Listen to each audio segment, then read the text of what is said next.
Thiel, as an example, Palantir has been in the news, right? He's a co-founder of that. So how was Palantir created? Well, there was this company that was being run, not company, sorry. It was a government program after 9/11 called Total Information Awareness. It was housed within the Pentagon's DARPA office. And the man they chose to put in charge of that was John Poindexter, who was the highest ranking member of the Reagan administration to be indicted for his role in Iran-Contra, which, again, the continuity of government stuff is relevant here. So eventually, it launches and whatever, but people are outraged by it because, as they rightly pointed out, it would eliminate constitutional protections of Americans' rights, specifically the right to privacy, among other things. It was a huge surveillance dragnet, and its goal wasn't just to, surveil everything. It was to predict crime before it happens, predict terror attacks before it happens. I mean, it's like Minority Report was basically the end goal of it. And so after all the pushback, they changed the name to Terrorist Information Awareness and try and rebrand. Oh, it's not total. We are still gonna surveil innocent Americans, but we're focusing on the terrorists. They did all this stuff to try and rebrand it, but Congress defunded it. But hidden in that bill, Congress allowed aspects of it to continue. And essentially, I argue in my work on Palantir that an effort was made to privatize large aspects of TIA as Palantir. Because when Alex Karp and Peter Thiel were setting it up, they went to John Poindexter through this guy named Richard Pearl, who is a long-standing neocon actor with very extensive ties also to the state of Israel. He was caught in the 70s giving classified information to Israel's embassy and should have gone to jail and somehow did not. And Richard Pearl is the guy that connected Thiel Karp to Poindexter, and they basically wanted to talk to Poindexter because they wanted to recreate Total Information Awareness and saw him as the godfather of modern mass surveillance. And in doing so, they basically, Peter Thiel teams up with In-Q-Tel, the CIA's venture capital firm. Alex Karp has said on record that the intended clients of Palantir from the beginning was the CIA. And, the CIA was their first client for their first 6 years as a company. Their top developers went to Langley, Virginia, which is CIA headquarters, every 2 weeks to show the CIA their product and have them tweak it to their liking. And during that period of time, one of the top people at the CIA that would have been involved in that is this guy named Alan Wade, who was also intimately involved with Total Information Awareness. And if you look at how Total Information Awareness was described, its privacy protections, it's exactly the same as the way Palantir sold their stuff later on. So there's an insane amount of overlap. And what's crazy here is that Alan Wade, a few years prior, had created a Homeland Security software program that was also pre-crime-esque and similar to what Palantir ended up doing.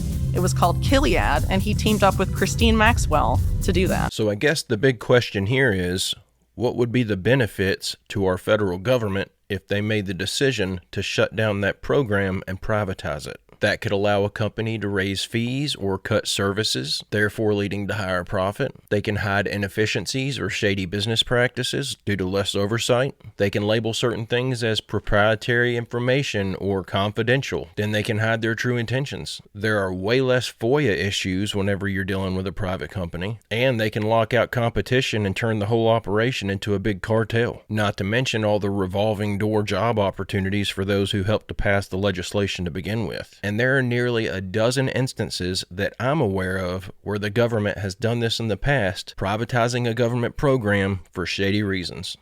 A TikTok account by the name of El Domador de Sumisas captures something really strange on top of a mountain in Mexico. What looks like a giant humanoid being moving on top of a mountain. This thing has to be at least 2 to 3 meters tall. If you take a look at the mountain and the trucks passing by as a reference for size, he captured 2 videos I'm going to show you guys. This is the first video.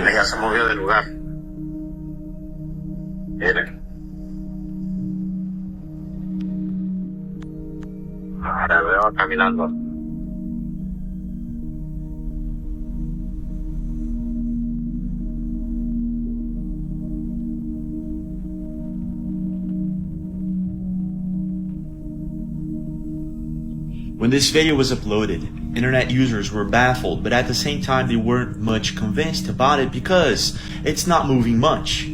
But then, El Domador de Sumisas uploaded another video, a complete video, and in this second video you can see the creature crouching, walking just like any human being would. The only difference is this thing is huge. It has to be around 2 to 3 meters tall if you pay attention to the trucks, cars, and the mountain as a reference for size.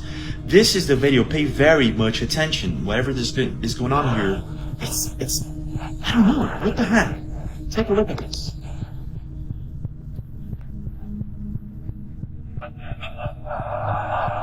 Yo veo un gigante ahí arriba. ¿Qué será?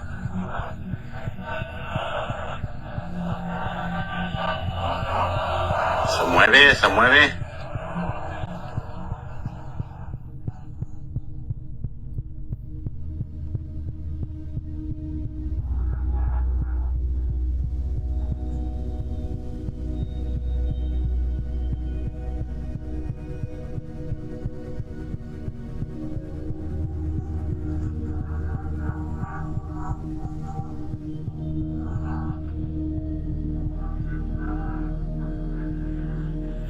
Pay close attention. It's gonna start walking now. What the heck is going on here?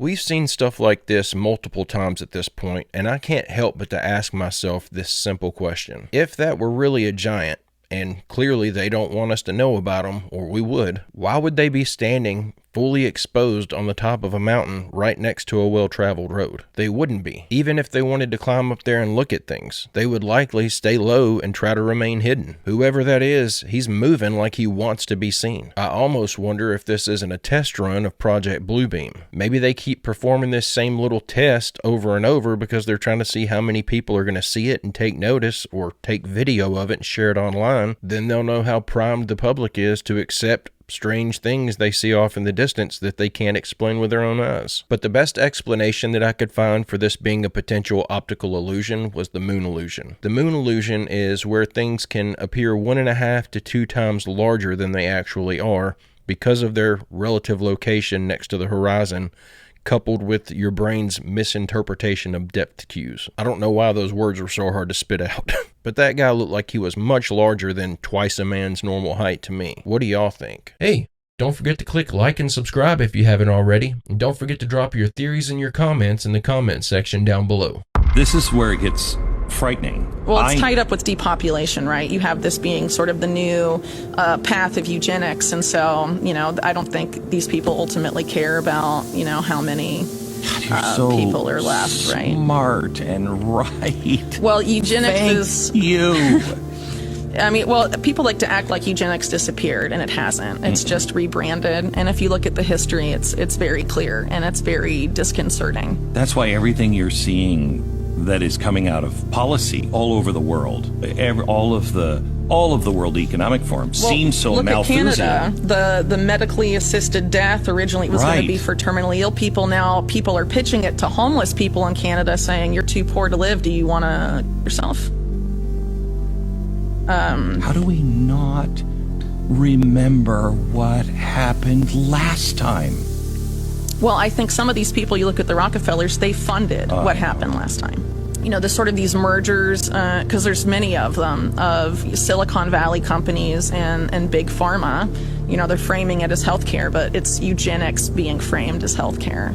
And it's really terrifying. I mean, it's terrifying, it's crazy, there's a lot of words for it, but, ultimately it has to be stopped. And unfortunately, COVID has set this precedent where it can be mandatory, or where you can lose your livelihood, where you can, not be able to travel. You can basically be placed under house arrest unless you agree to it. If you don't, in the grand scheme of where we've all been upgraded. We're all part of the internet. Upgraded. Yeah, I know. I don't think that's the intention. That's how they're selling it to people. If you look at this, for example, the British Eugenics Society, where a lot of this came from, you look at someone like H.G. Wells, best known as a science fiction writer, but also a avowed eugenicist. He predicted that in 100 to 200 years, there would be two human races. There would be the upgraded, augmented elite who were intellectual and attractive and, you know, were the ones that did everything. And then a dwarf-like, troll-like, squat underclass that eats bugs. And, you know, for people that have been paying attention, it seems like, you know, they're selling this as one way. It's all going to be a utopian thing if we all upgrade. I mean, that's how it's being framed, right? But if you look at how these people think, they don't want that. They're looking at feudalism and how do you create a class of slaves that cannot even cognitively rebel ever again. Have you all heard the news coming out about the changes to the MAID program in Canada? What started off being pushed as empathy for the terminally ill, they're now pushing this program on the homeless. They're pushing it on people with chronic pain or depression. They basically don't care what your reasoning is for it anymore. And it looks like it's all in an attempt to solve their healthcare issue, because right now they're experiencing a severe shortage of healthcare staff because of the way they've mismanaged their healthcare system. They can't find any quality doctors that want to work there. But it looks to me like empathy never had a thing to do with it. They just needed a way to start chipping away at their population so there's less people to have to control. Billionaires are betting that the future of transport is completely driverless. There's no steering wheel or pedals, so I hope this goes well.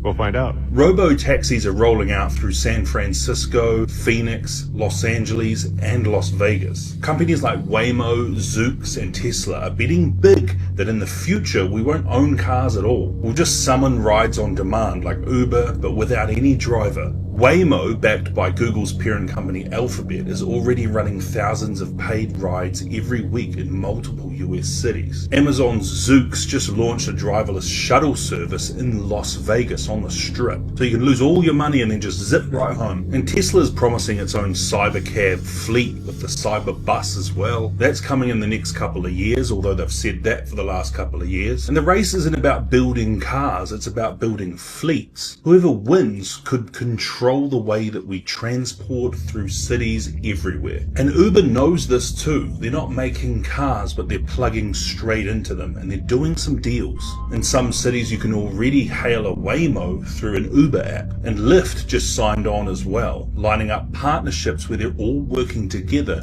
knowing where the future is going. No one wants to get left behind. And to make matters worse, Uber's own CEO is on paper saying that in the next 15 to 20 years, robot drivers could replace humans completely. And if that happens, driving for a living could completely vanish. But this takeover is not likely to be smooth because it hasn't been smooth already. Cruise, which is owned by GM, had its robo-taxis banned in California after one dragged a pedestrian in 2023. Man, that's a nightmare. So progress has been slow, and even today robo-taxis only work in a carefully geo-fenced area and often under strict limits to ensure safety. We can't have these cars dragging around the streets under the undercarriage because these cars don't have emotions. They just run you the over and not know what's happening. They just take the next left. So does it mean that no one will have a car in the future, or there's big agendas to take away your cars? Not really. In the US, over 90% of households still own at least one vehicle.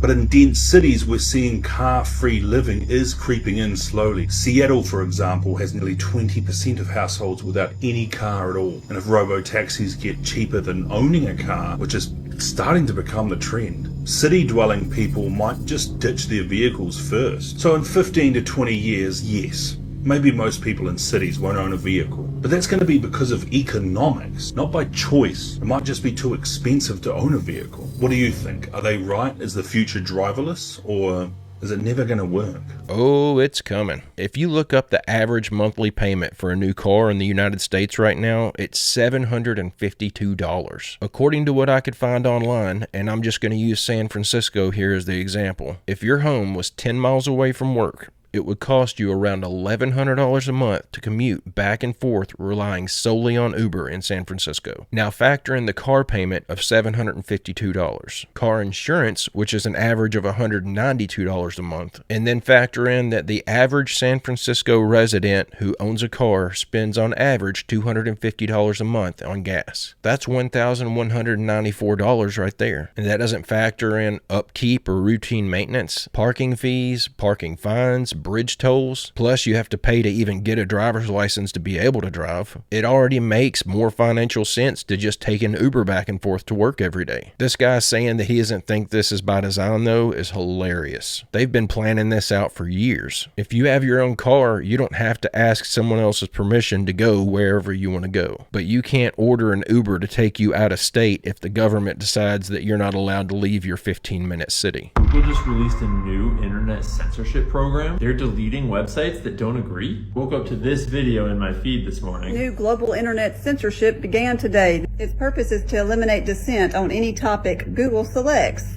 Their partners are the United Nations and the World Health Organization.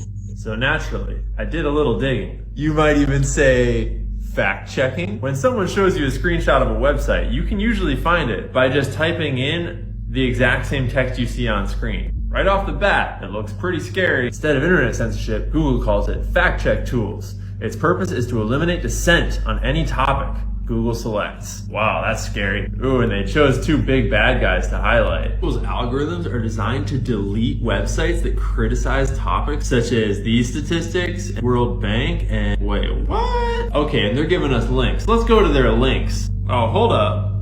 What? This is just the blog from the Data Commons website. And the last article is from the 14th of September, 2022. And it has nothing to do with what we were just talking about. Something's fishy. If you couldn't already tell, back here in the scary article, they have all these new topics that are nice, clickbaity, scary talking points. And they show you the screen capture from where they found it all. Algorithms are Google's last-ditch attempt to control the internet before people worldwide can no longer access it. Well, that's a big claim. See, that new data list is actually being sourced from an article from the 10th of October, 2021 in their blog here that was just them saying, yo, we added some new stats to our whole data aggregator.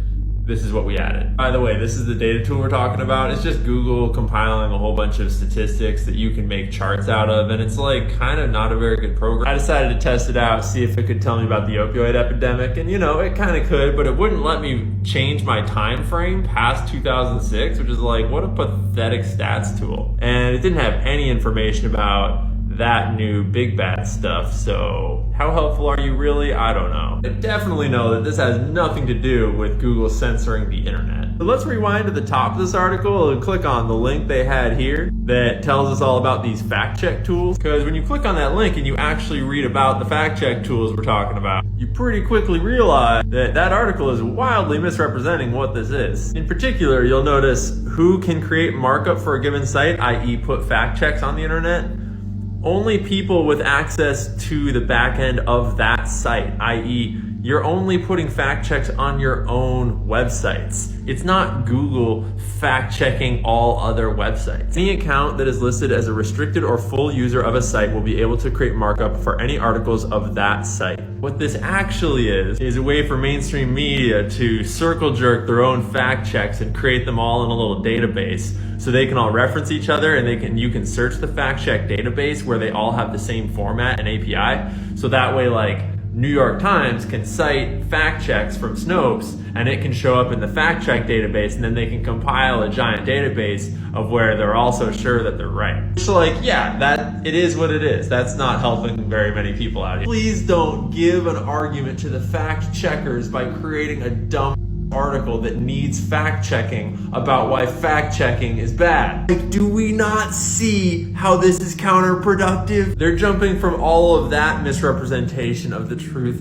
to algorithms are Google's last-ditch attempt to control the internet before people worldwide can no longer access it. Guys, pump the brakes. There is a really important point here, guys. Yes, Google is, but that is not what this was. We should all be very concerned with internet censorship on the left and the right. Everyone should be concerned. And if people are taking websites down, censoring information, which I'm sure they aren't, then that's a real problem for democracy functioning as it's supposed to function. But it's not helping anyone to make false claims about the censorship of false claims, because you only add to their argument that we need censorship of false claims. You can have a little database of Snopes interns being like, yeah, that's not true. Or we could foster a culture of do your own research where we hold ourselves to higher standards. I've seen this video floating around online, and I honestly haven't looked into it, but it's nice to see that it's not true. It's not that often that you see something that's being proposed as a shady business practice of Google is actually not going on. And man, have we ever been due for some good news. But this is the same reason that I always try to dig a little on this stuff whenever I come across it.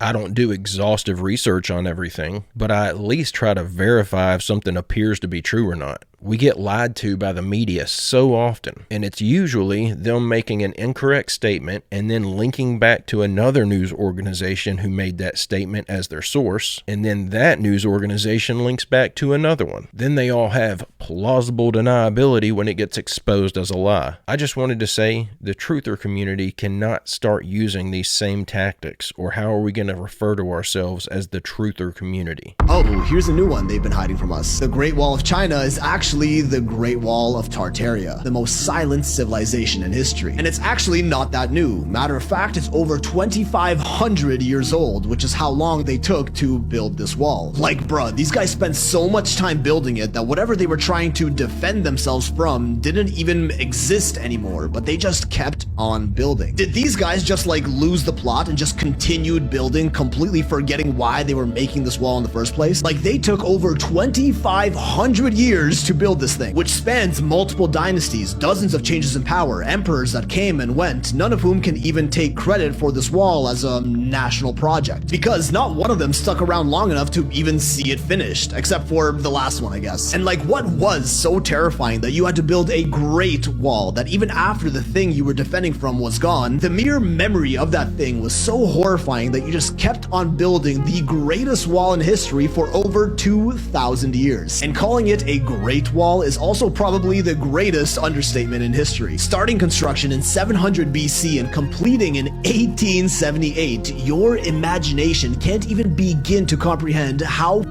long this wall actually is, with a total combined distance of over 21,000 kilometers long, making it the longest man-made structure in the world. Like, take this in, the entire United States coast to coast is about 4,500 kilometers across. There is enough wall to go back and forth across the USA 4 times with 3,000 kilometers left over, enough to go halfway around the circumference of the entire Earth at the equator, or to go from New York to London, then London to Moscow, and Moscow to Beijing, with over 7,000 kilometers to spare. It would take about 6 months of non-stop walking night and day to make it across the entire wall by foot. This thing is so ridiculously long, it barely even makes any sense. It's estimated that anywhere from 100,000 to over 1 million workers were involved in building it. But I challenge you to use your noggin and really try to picture this, because 2,500 years is an insanely long time to build anything. Just imagine something that started construction when Jesus was born and was still being worked on to this day with a couple hundred years left for completion. Clearly, a structure like this would have been built primarily for a functional purpose. Military defense is the commonly accepted idea, with over 2,000 watchtowers placed throughout the wall for surveillance. And again, whatever it was they were protecting themselves from must have been absolutely terrifying for them to build a wall this epic. Common history tells us they were merely defending against attacks from Mongolians, nomads, and neighboring dynasties in the north and west. But if you ever see the wall in person, you'll realize something about it that paints a much more disturbing story. In many areas, this steep side of the wall, which in defensive architecture faces the side you are defending against from, faces inwards, like towards China, which suggests the wall may have not been built to keep enemies out, but to keep something inside. Because the arrow slits where they shoot their bows from are also facing inwards, not towards the outside where the enemies would be coming from. YouTuber Wandering Wolf even confirmed this, as he was easily able to scale the wall from the outside going in, and proved to be much more difficult to climb from the inside, which makes absolutely no sense if it was supposed to defend from intruders from the outside. Perhaps it was intended to keep its own people, or something else entirely contained within its walls rather than protecting from outsiders. And if you listen closely, you might be able to hear the debunkers crying that this wall wasn't originally built as a singular unified wall, but rather a series of several smaller walls built at different times by different dynasties, in which neighboring states in ancient China built to defend against from each other, and is why the defensive side can sometimes appear to be facing inwards. Which is true and a very fair point, but there are the outer walls that always faced against hostile nomadic tribes and Mongols, with some going as far as to say that these sections of the wall even appear to have been intentionally repositioned hundreds of years later, so that instead of having the defensive side facing inwards towards China, they're now facing the outside in an effort to rewrite history to match their narrative. The pics you typically see online are the popular tourist locations, which are all heavily restored and renovated, but many parts of the wall are still deeply buried and unexcavated. It's estimated that somewhere around 30% of the wall is still completely hidden. Large stretches are in complete ruins, falling apart with vegetation growing all over it, and there are very few photos of these buried and overgrown sections online. Like, you really have to dig to find them, almost like they're hiding something, which is why some say it wasn't even built by ancient China at all, but by the fabled Tartarian Empire. The Great Wall of Tartaria. Just a thought-provoking theory. Now, the Tartarian Empire is a rumored civilization that is said to have existed not too long ago, with advanced technology, energy systems, buildings that powered massive airships, and impressive architecture that spanned the entire world. A civilization that was eventually decimated and then covered up by the global elites in order to keep us in the shadows of their advancements to humankind. A topic which honestly deserves its own video, which I'll get to sometime, but that's about the gist of it. Now, if you look at old maps of the world, you'll actually see the mythical Tartaria, or Tartary, across large expanses of the globe. The Tartarian Empire, which spanned the majority of modern-day Russia and just Asia in general. And they even had their own flag. Would you look at that? And exactly where the initial construction of the Great Wall was, we see the border between ancient Tartary and modern-day China. Almost like the Tartarians built the wall to keep whoever or whatever was in China, whether it be tribes of ruthless savages they had to contain, slaves they kept imprisoned within the confines of their walls, or maybe even some feral creatures they had to control. All just theories and wild speculation. As always, it is possible that our mainstream historical understanding of the Great Wall is true. There's no need to cry. But then again, if there ever was a country that does a good job at controlling a certain narrative and suppressing truth,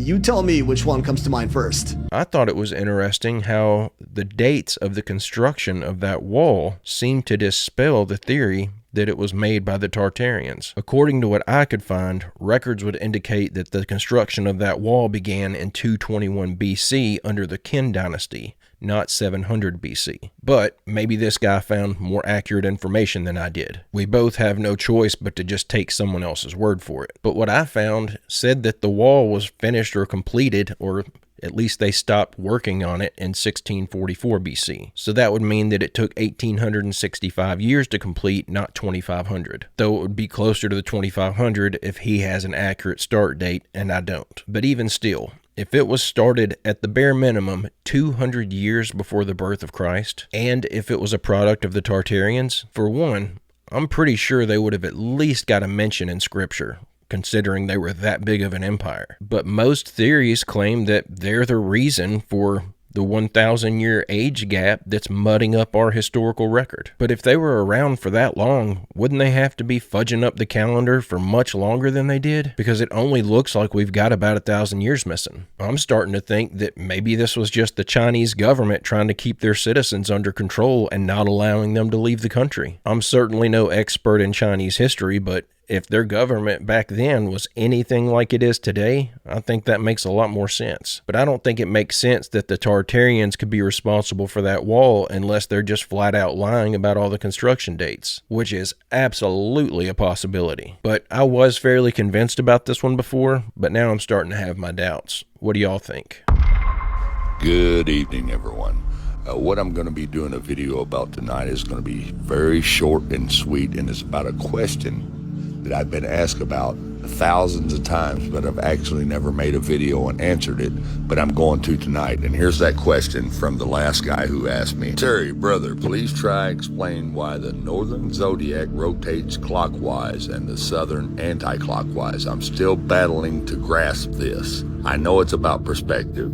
Okay, so I'm going to show you really quick. It's simple. Okay, we have this analog clock, which is a perfect example of the flat Earth. Okay, so let's say this outer rim is the ice wall. And let's say that the numbers on the clock are the southern continents. Okay, and then you have the North Pole in the middle. So about right here where you see this little symbol and these words, this would be your northern continents. They'd be towards the center of this analog clock, okay? Let me give you a visual so I know that you're following what I'm saying to you.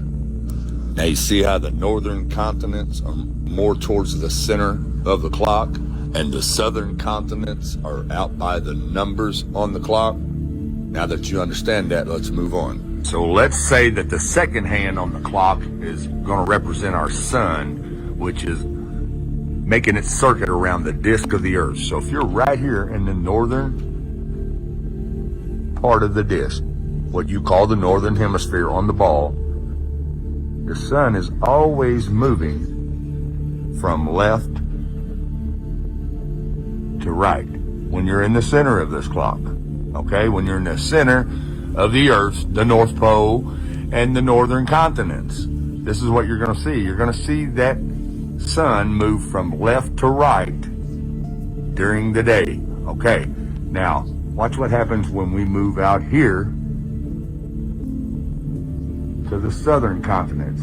It moves from right to left because you're looking at it from the opposite side of the flat disk. No matter where you are in the southern continents, it's always going to move from right to left. If you're over here on this southern continent, where's it moving? From right to left. Just like I showed you with the north when you're in the center. When you're in the center, it's moving from left to right, basically backwards. Just like you see in real life with your own eyes. If you're in the north, you see the sun move from the left side of your vision to the right side. Always, always, if you're in the north, it goes from left to right. But when you're in the south, the sun moves from right to left. It's all due to perspective. You're just on the opposite side of it. This one really helped me visualize a lot of the issues that I hear people push back against flat earth theory with. It's such an easy explanation, it almost makes me feel stupid for not figuring it out on my own. If you're on the outer edge of the flat earth compared to someone who's more in the center, not only would you be seeing the sun moving in opposite directions, but that would also explain why the moon and all the constellations are upside down. You're standing under the night sky looking up, and all of this stuff is positioned in front of you. If you're on one side, all that stuff is going to appear right side up, and on the other side, it's going to appear upside down. It'd be like you took a piece of paper and drew a big red letter A on it and stuck it to the ceiling. On one side of the living room, when you look up at the ceiling, it's going to appear to be right side up. And when you walk to the other side of the room, it's going to appear to be upside down. I just thought that was a really great and easy to understand explanation for something that a lot of people use to prove that we're on a globe. I just had to share it. But guys and gals, I'm going to go ahead and end the video right there. I hope you enjoyed these clips we watched together today. I'll be back tomorrow with another video. I hope you come back to join me. Don't forget to leave a like and subscribe if you haven't already. And don't forget to drop your theories and your comments in the comments section down below. But guys and gals, I hope everyone has a great, safe, fantastic rest of your day. And I will see you all tomorrow.